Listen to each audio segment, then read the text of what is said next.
앞 시간에 살펴본 것처럼 하나님의 백성으로 지켜야 하는 여러 가지 법에 관한 이야기가 본격적으로 시작됩니다. 구약의 율법을 큰 틀에서 셋으로 구분할 수 있는데 언약법전 혹은 계약법전이라고 불리는 출애굽기 20장 22절에서부터 23장 19절까지의 내용이 그 첫째입니다. 다른 하나는 레위기에 기록된 성결법전, 정결법이며 마지막으로 계약법전을 재해석한 신명기 법전까지 이렇게 셋입니다. 계약법전이라는 명칭을 붙인 것은 출애굽기 24장 7절에 그리고 그가 언약의 책을 들고 백성에게 낭독하니 이 구절에서 모세가 하나님께서 명령하신 대로 낭독한 이 책의 이름, 언약의 책에서 그 유래를 찾을 수 있습니다. 이 계약법은 단언적인 법, 즉 무엇 하여라, 무엇 하지 마라는 무조건적이고 명령적인 문체의 법이 있고 또 만일 무엇이라면 무엇 하여야 한다는 판례 형태의 결의론적 법이 있습니다. 오늘 본문 말씀을 보시면 12절에서 17절까지 기록되어 있는 폭력과 사형에 관한 법이 단언적 법에 해당한다면 그 외에 만일 무엇하여야 한다는 형태의 결의론적 법이 그 외의 말씀에 해당하는 것을 알 수 있습니다. 계약법전은 하나님의 백성으로서 이스라엘 사회를 지탱하는 데 필요한 사회 정의 및 사회 질서법을 말합니다. 계약법전의 모범이 되는 십계명이 하나님과 인간과의 관계를 다루고 있다면 이 계약법전은 특별히 인간과 인간 사이의 법률을 다루고 있습니다. 오늘 본문이 바로 이 계약법전의 일부입니다. 그런데 말씀에 들어가기에 앞서 우리가 구약 성경을 읽다 보면 법이라는 테두리 안에서 비슷한 의미로 사용되는 다양한 단어들을 보게 됩니다. 계명, 율법, 율령, 율례, 규례, 말씀, 가르침, 교훈, 명령, 법규와 같은 단어들이 있습니다. 이러한 단어들이 법과 관계 있는 단어입니다. 그리고 이렇게 번역된 히브리어 원어 역시 다양한 어휘인 것을 확인할 수 있습니다. 교우분들께서 가장 익숙한 단어는 아마 토라라고 생각이 됩니다. 토라는 야라에서 파생한 단어인데요. 이 야라는 던지다, 화살을 쏟아는 것을 의미합니다. 이 히브리어 동사는 7가지 형태로 변화하면서 그 한 가지 뜻이 여러 가지 의미로 달라지는 것을 볼 수 있는데 이 던지다, 화살을 쏟아라는 야라가 형태를 바꾸면 가르치다, 가리키다라는 의미를 갖게 됩니다. 그러니까 관역을 마치려고 화살을 쏘는 행위, 동사, 야라가 그 관역을 어떻게 적중시킬 수 있는지를 가르치고 가리키는 의미로 확대되는 것을 우리는 볼 수 있습니다. 이 야라와 토라의 관계를 통해서 우리는 하나님의 창조 질서에 순응하는 피조물의 삶이 어떠해야 하는가, 즉 하나님의 형상대로 지음받은 우리는 어떻게 살아가야 하는가에 대해서 생각해 볼 수 있습니다. 하나님께서는 모든 피조물이 하나님의 뜻대로 잘 살기를 바라십니다. 이것을 우리는 하나님께서 세우신 창조 질서라고 이야기합니다. 복되게 생명을 누리며 그 생명을 이어갈 때 창조주 하나님께서 기뻐하시고 즐거워하십니다. 이렇게 하나님의 뜻대로 사는 것, 하나님의 섭리 안에서 생명을 누리며 살기 위해 애쓰고 수고하고 땀 흘리며 그 모든 화살이 질서의 관역에 적중할 때 보람을 느끼는 삶, 바로 이것을 우리는 토라를 이루는 삶이라고 이야기할 수 있습니다. 그렇기 때문에 토라는 기본적으로 하나님이 기뻐하시는 삶을 살도록 하나님의 백성들에게 안내서의 역할을 합니다. 이렇게 어원적으로 볼 때 토라는 가르침이나 인도하심을 의미함에도 불구하고 우리는 토라 하면 보통 법률적인 성격을 먼저 떠오르게 되곤 합니다. 그것은 아마 영어 성경 번역이 법으로 먼저 번역했고 이것을 우리가 따랐기 때문이라고 생각하실 수 있습니다. 그렇다면 토라의 반대말은 무엇일까요? 바로 죄입니다. 죄를 의미하는 히브리 단어가 여러 가지 있는데 그중 한 가지가 하타트입니다. 이 하타트는 하타에서 파생한 명사인데 이 동사 역시 화살과 관련된 단어입니다. 화살을 쏘았는데 그 화살이 관역을 빗나갈 때 바로 이 하타라는 동사를 사용합니다. 관역을 명중시킨 것을 야라라고 한다면 관역에 빗나간 것이 하타입니다. 이 둘은 상반되는 개념이죠. 가르침과 인도하신 대로 사는 것이 토라를 이루는 삶이라면 그 가르침과 인도하심을 거부하거나 엇나가거나 다른 길로 가는 것, 그 모든 것이 성경에서는 죄라고 가리키고 있습니다. 이렇게 구약 성경의 법과 관련된 토라 외에도 글을 새기다, 천명하다를 의미하는 하카크, 명령하다는 동사 차바에서 나온 명령, 미츠바, 그리고 새겨진 어떤 것, 고착화된 어떤 법령을 의미하는 혹이라는 단어들이 있습니다. 그런데 오늘 본문 1절에서 법규, 또 한글 성경에서 율례라고 번역한 이 히브리어 원어는 미시파트라는 단어에서 유래합니다. 미시파트는 재판하다, 다스리다, 행정하다를 뜻하는 샤파트에서 파생한 명사인데요. 샤파트는 원래 고대 사회에서 행정 절차를 실행하는 모든 행위를 가리켰습니다. 요즘 우리가 사는 시대에서 재판하다라고 하면 보통 사법행위에 한정되는 것으로 이해할 수 있지만 고대 근동에서 이 동사는 종교, 행정 여러 가지 상황에서 사용되었습니다. 특히 지도자 한 사람에게 사법, 행정, 통치권이 통합되어 있었기 때문에 사법적 판결을 의미하는 재판을 넘어 다른 모든 상황에서 사용된 단어입니다. 즉, 오랜 전통 속에서 사람들 사이에서 통용되고 있는 판단의 기준을 제시해 주는 것이 공동체 생활 규범 미슈파트입니다. 사람들이 살아가는 사회는 어떤 사회에서든 불문율처럼 여기는 오래된 관습과 관례가 있습니다. 아마 우리 교회 안에도 보이지 않는 이런 불문율처럼 여기는 오래된 전통들이 있을 줄 압니다. 하나님께서 이스라엘 백성이 세상의 질서가 아닌 하나님이 주시는 법규를 통해 새롭게 세워져 나가길 기대하시며 오늘 말씀을 허락하신 것입니다. 사실 작은 부락이나 힘이 약한 나라의 관습은 결국 제국의 통치에 소속되어 폐기되기가 일쑤입니다. 국가라는 제도의 법률 속에 법제화되고 폐기되는 그런 과정들을 딛고 하나님의 법규 미슈파트가 하나님 나라의 백성이 따라가며 지켜야 할 행동 규범으로 제시되고 있는 것이 바로 오늘 본문 말씀이 전하는 내용입니다. 내가 백성 앞에서 공포하여야 할 법규는 다음과 같다는 이 1절 말씀은 하나님께서 모세에게 전하는 말씀입니다. 십계명은 하나님께서 이스라엘 백성들에게 직접 말씀하셨는데 이 계약법전은 모세에 의해 간접적으로 전해졌다라는 차이를 보입니다.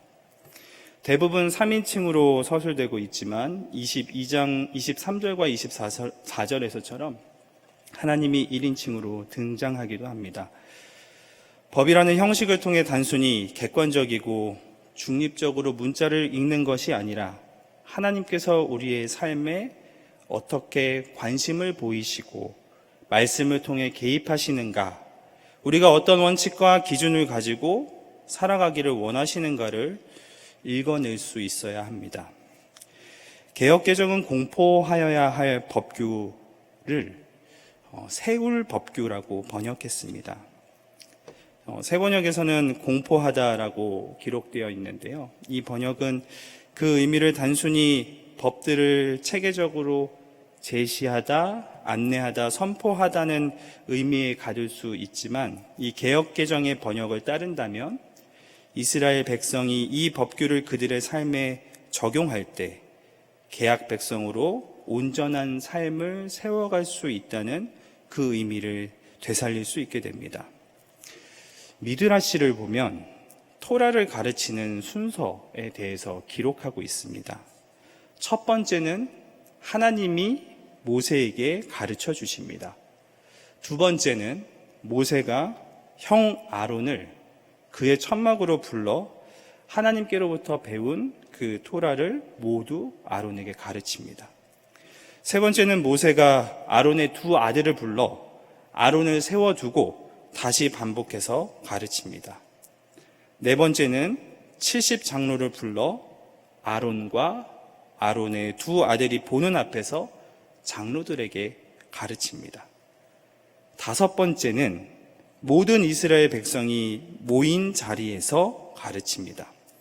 모세는 총 4번 하나님 말씀을 반복해서 가르치게 됩니다.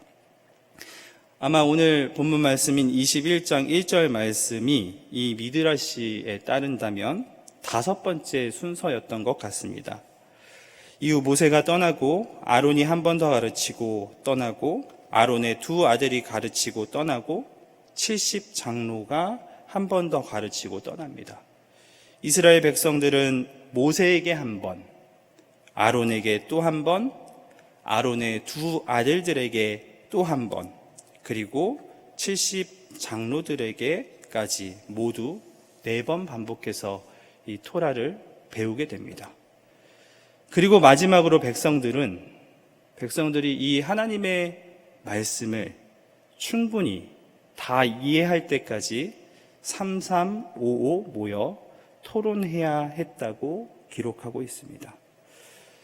미드라시의 내용을 보면서 우리는 한번 쓱 하고 읽고 넘기는 이 하나님의 말씀을 이스라엘 백성들이 얼마나 값지게 귀하게 그리고 열심히 대했는가, 이것을 머리로 한번 상상해 보게 됩니다. 그런데 우리가 주목할 부분은 제물을 바치는 제단에 관한 법 다음 이 계약법전이 바로 종에 관한 법으로 시작한다는 점입니다. 고대 근동에서 발견된 여러 고대 법전과 비교해 볼 때 이 21장의 계약법전이 상당히 예외적이라는 것을 발견하게 됩니다. 특별히 우리에게 잘 알려진 함무라비 법전의 경우 종, 노예에 관한 조항이 뒷부분에 기록되어 있습니다. 이렇게 종에 관한 법이 법전의 서두에 등장한다는 것, 이것은 역사적인 중요성을 지니고 있음을 뜻하고 있습니다. 20장 3절 10계명에 너희는 내 앞에서 다른 신들을 섬기지 못한다는 이 첫 번째 계명을 말씀하시기 앞에도 하나님께서는 나는 너희를 이집트 땅 종살이 하던 집에서 이끌어낸 주 너희의 하나님이다라는 이야기로 시작했던 것을 기억하실 것입니다. 이것은 바로 계약법전의 중심에도 하나님의 놀라운 구원을 체험한 공동체, 은혜를 경험하며 사는 공동체가 과거 종의 자리에서 먼저 택하심을 받고 이제 미래를 향해 거룩한 백성, 제사장 나라의 백성으로 살아가며 가져가야 할 의무와 책임에 대한 이야기를 기록하고 있다는 것을 뜻하는 것입니다. 또 한 가지 우리는 히브리 종이라는 명칭에 주목해야 합니다. 히브리라는 명칭은 원래 민족 명칭이 아니라 특정 계층을 가리키는 단어였습니다. 나라 없이 떠돌이 생활을 하는 유랑민을 가리키는 사회적인 단어가 히브리입니다. 먼지를 뜻하는 핫비루에서 파생한 단어로 강자들의 횡포에 시달렸고 노예나 종이 되기 쉬운 계층이었습니다. 이 계약법은 일시적으로 종살이를 할 수 있지만 영구적으로 그렇게 되는 것을 금지하고 막는 법입니다. 그런데 이런 내용이 앞서 말씀드린 것처럼 이스라엘 고유의 것은 아니었습니다. 고대 바벨론 함무라비 법전 117조를 보면 이렇게 기록되어 있습니다. 만약 어떤 사람이 채무를 변제하지 않는다면 그 자신, 그의 아내, 그의 아들과 딸을 금전을 위해 매각하거나 그들을 강제 노동을 위해 보낸다면 그들은 그들을 데리고 간 사람 또는 사업주의 집에서 3년 동안 일하고 4년째 해방될 것이다. 이렇게 기록되어 있습니다. 6해 동안 종살이를 하고 7해가 되면 자유의 몸이 되는 이스라엘의 이 계약법보다 횟수만 보면 함무라비 법전의 이 법이 훨씬 더 좋고 바른 것 아니냐라고 물으실 수 있지만 실제 이 117조는 신분사회로 구성된 바벨론의 최상위 계층에게만 해당하는 법이었습니다. 그래서 최상위 계층이 하층 계급으로 전락하지 않도록 특정 계층만을 보호하는 법이었다는 한계가 있습니다. 그러나 이스라엘은 신분의 차이나 특권 계층이 없었습니다. 평등한 공동체를 지향하며 이것이 하나님이 바라시는 이상적인 모습이었습니다. 이스라엘 백성들에게도 종을 줄 수 있는 경우가 몇 가지 있었습니다. 첫 번째는 개인의 자립이 불가능한 경우에 자원해서 종이 되는 경우였습니다. 두 번째는 채무 변제를 금전이나 물품이 아니라 몸으로 하는 경우입니다. 그리고 세 번째는 전쟁에서 잡힌 포로를 노예로 삼는 경우였습니다. 사실 이 계약법전의 내용이 광야 생활이 아니라 훨씬 후대의 정착 생활을 배경으로 하고 있다는 것을 우리는 말씀을 통해 발견할 수 있습니다. 특별히 소나 나귀에 대한 문제가 빈번히 나오는 것으로 보아 도시국가나 왕정체제 이전 농경사회에서 벌어지는 문제들을 다루고 있다는 것에서 광야 생활보다는 조금 더 지난 시대의 이야기라는 것을 알 수 있습니다. 느헤미야서 5장 1절에서 5절을 보면 가난한 이들의 울부짖음과 탄식에 대한 내용이 나옵니다. 경제적 어려움 때문에 아들과 딸을 종으로 팔고 노예가 되어야 하는 현실에 대한 외침이었습니다. 열왕기하 4장 1절에서도 엘리사에게 부르짖는 남편을 잃은 여인의 이야기를 통해서 빚을 진 사람이 그 빚을 갚지 못해 노예가 되는 상황에 대해서 알 수 있습니다.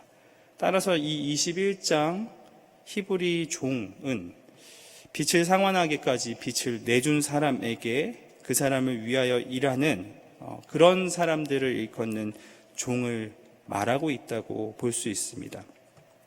그런데 하나님께서는 이 법을 세우셔서 인권보다 돈보다 사람의 인권이 먼저라는 것을 강조하시며 경제적인 어려움으로 인해 사람의 기본적인 인권이 박탈당하는 것을 막으셨던 것입니다.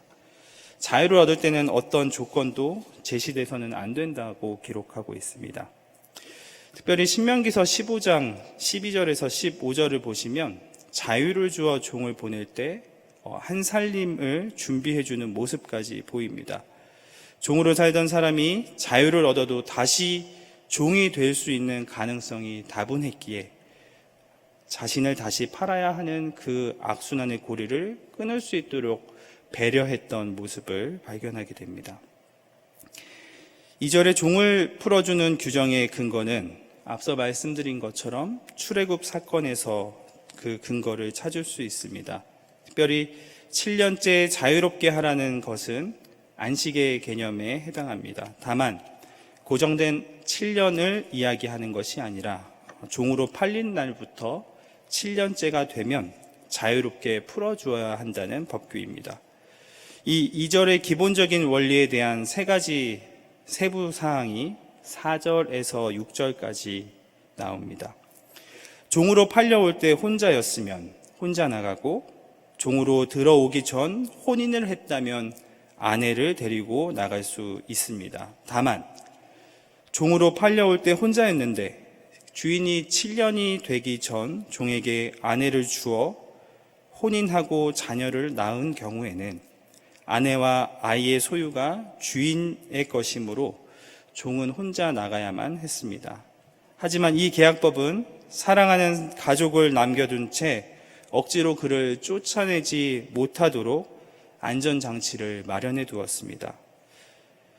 영구적으로 종이 된다는 것, 자유를 포기한다는 것이 우리의 상식으로는 잘 받아들여지지 않지만, 자유인이 되어도 경제적인 문제로 의식주를 해결하지 못하는 경우가 많았던 이 시대 상황을 이해한다면 오히려 영원한 주인의 종이 되고 가족의 사랑을 지켜갈 수 있다는 것, 이것을 본다면 이 법이 얼마나 사회적 약자로 살아가는 사람들에 대한 배려의 법인가 우리는 확인할 수 있습니다. 개역개정은 하나님을 재판장으로 번역했는데 성막으로 가서 하나님 앞에서 맹세함으로써 이 약속이 확정됩니다.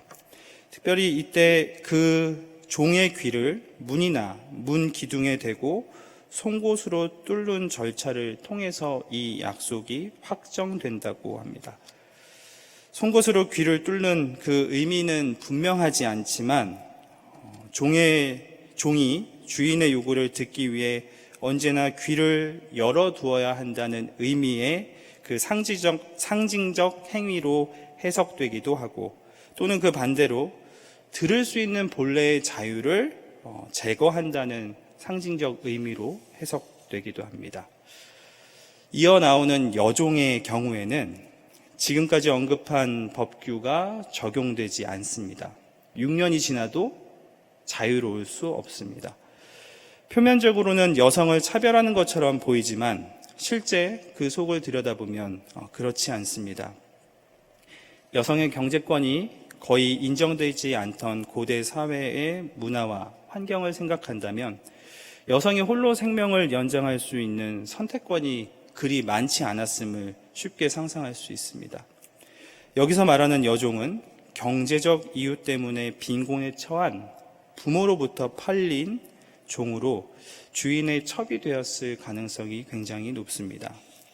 신명기 15장에서는 남종이나 여종이 모두 6년이 지난 뒤에 똑같이 자유가 주어진다고 기록되어 있는데, 이에 반해 출애굽기엔 그렇게 되어 있지 않습니다. 출애굽기는 아마 결혼을 목적으로, 즉 첩이 되기 위한 목적으로 팔려가는 경우에만 해당한다고 볼 수 있습니다.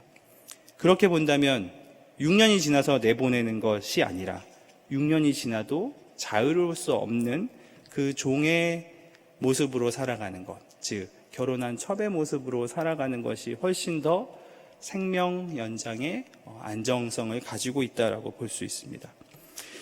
이 계약법에서 여종이 주인의 집을 떠나는 경우는 오직 단 한 가지였습니다. 주인이 여종에게 그 주인의 의무를 다하지 않는 경우에 한해서였습니다. 첩으로 데리고 살다가 마음에 들지 않으면 여종의 아버지에게 몸값을 얹어 되돌려 보내야 하며, 외국인에게 파는 것은 엄격하게 금지했습니다. 며느리로 맞이하려는 여종에게는 딸처럼 대우해야만 했습니다. 특별히 남편은 아내에게 음식과 의복 그리고 잠자리하는 이 세 가지 의무를 다하지 않으면 아무런 조건 없이 그 여성을 자유인으로 보내야만 했습니다. 경제적인 논리가 적용되기 전 인간의 존엄성이 존중되어야 하며, 종으로 팔려왔을지라도 그 자존감을 박탈해서는 안 된다는 것이 이 법규의 취지라는 것을 깨닫게 됩니다. 종들에 관한 법이 실제로 억압과 착취를 위한 법이 아니라 이들의 인권을 존중하며 인간의 권리를 수호하는 데 관심이 집중되어 있음을 우리는 말씀을 통해 확인할 수 있습니다. 우리가 살아가는 현실 속에 우리는 공동체성이 깨지는 일들을 종종 경험하게 됩니다. 무엇보다 공동체를 크게 위협하는 행위, 그것은 바로 살인입니다. 계약법전에서는 사람을 때려 죽인 자, 자기 부모를 때린 자, 사람을 유괴한 자, 자기 부모를 저주하는 자, 이 네 가지 경우에 반드시 사형에 처해야 한다고 전하고 있습니다.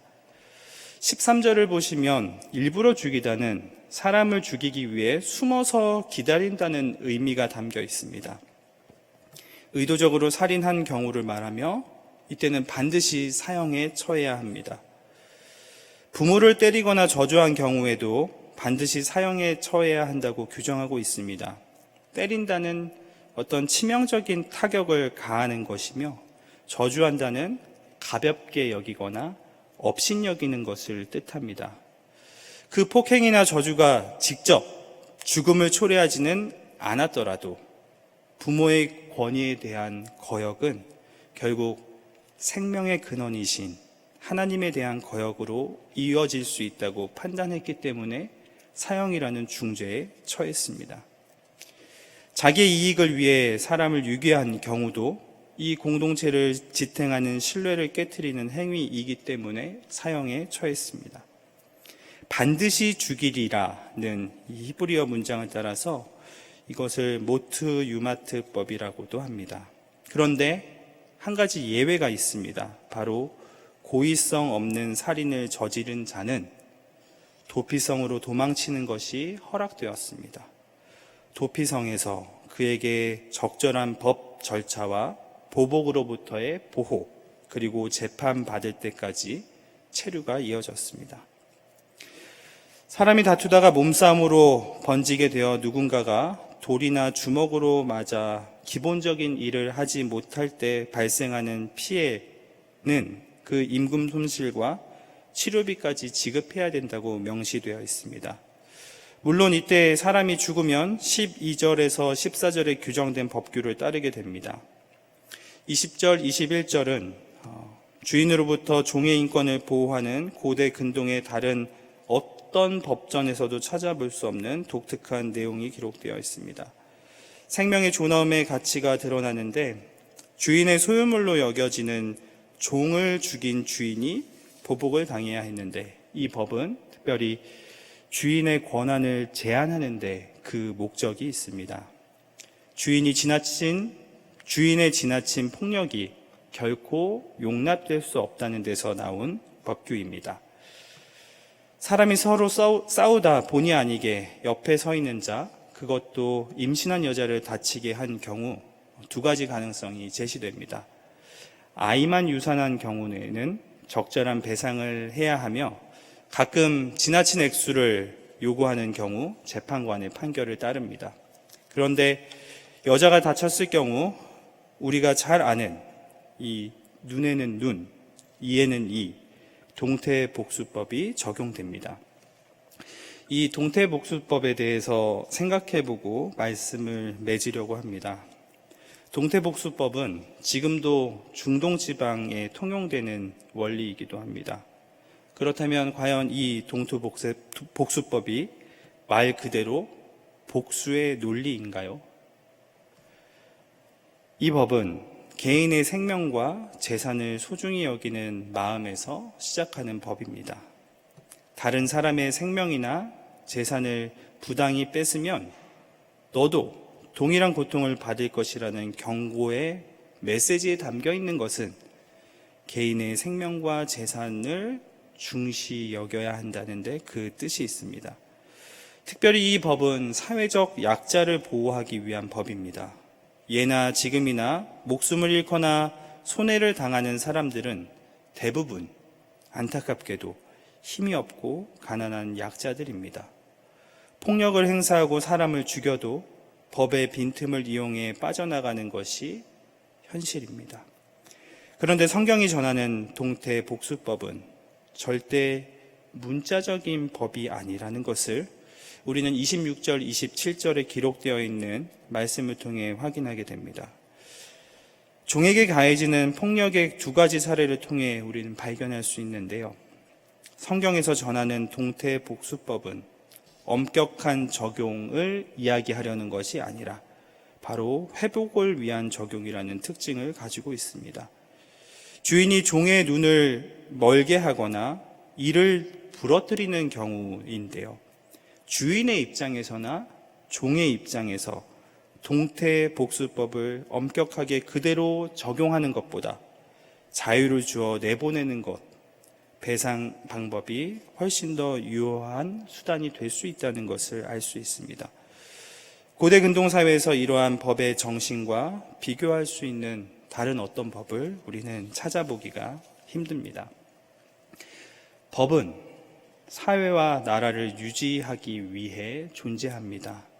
하나님의 법은 하나님의 마음이 담겨 있고 하나님 나라를 잘 유지하기 위해 존재합니다. 오늘 나눈 계약 법전을 잘 이해한다는 것은 바로 하나님의 마음을 잘 이해하는 것과 같은 이야기입니다. 하나님의 마음을 잘못 이해하면 우리를 속박하는 도구로 이 법을 해석할 수도 있지만 참 하나님의 뜻을 바로 깨닫고 바로 이해한다면 하나님께서 얼마나 우리를 존중하고 보호하고 계시는가를 발견하게 됩니다. 미슈파트의 기초가 되는 것은 십계명입니다. 십계명의 핵심은 하나님 사랑과 이웃 사랑입니다. 그 하나님 사랑과 이웃 사랑의 뿌리가 무엇에 있는가? 오늘 주신 계약 법전의 말씀을 통해 살펴보니 바로 자유와 생명이 있음을 발견하게 됩니다. 하나님이 기대하시고 꿈꾸시는 공동체는 생명과 자유의 가치를 가장 우선순위에 두는 공동체라는 사실을 우리는 잊지 말아야 합니다. 하나님께서는 우리의 생명을 보호해 주시는 분입니다. 하나님께서는 우리의 모든 형편을 아시며 보호하시는 분이십니다.